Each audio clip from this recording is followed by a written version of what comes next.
एक आई म्हणून मला रोजच टेन्शन असतं, माझ्या बाळाचं पोट भरतंय ना, तिला हवं तेवढं न्यूट्रिशन भेटतंय ना आणि मी जे बनवते ती कशाप्रकारे खाईल. म्हणून मी हे रेनबो पॅनकेक ट्राय केले. कारण एका ग्रोइंग बेबीला फक्त पोटभर नाही, तर प्रॉपर न्यूट्रिशन पण द्यावं लागतं.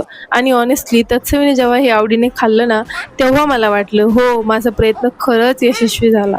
बेसन आणि पनीर यामधून प्रोटीन, पालक आणि बीटमधून आयरन, गाजरमधून व्हिटॅमिन्स, म्हणजे छोट्या पॅनकेकमधून तत्सवीचं दिवसभराचं न्यूट्रिशन कंप्लीट होतं. मग तिने दिवसभर तिच्या कम्फर्ट फूडला प्रिपेअर केलं, तरी पण मला टेन्शन येत नाही. एक वाटी बेसन घेतलं, त्यात गाजर आणि बीट बारीक ग्रेट करून टाकलं, पालक आणि कोथिंबीर टाकली, ओवा, हळद, मीठ टाकलं आणि छान वाटरी बॅटर बनवून घेतलं. छान असे पॅनकेक बनवले, त्यावर पनीर किसून घातलं आणि तयार झालं यम्मी फूड. एक आई म्हणून आपण परफेक्ट नसतोच, पण आपल्या बाळासाठी हेल्दी चॉईस करायचा प्रयत्न करत असतोच.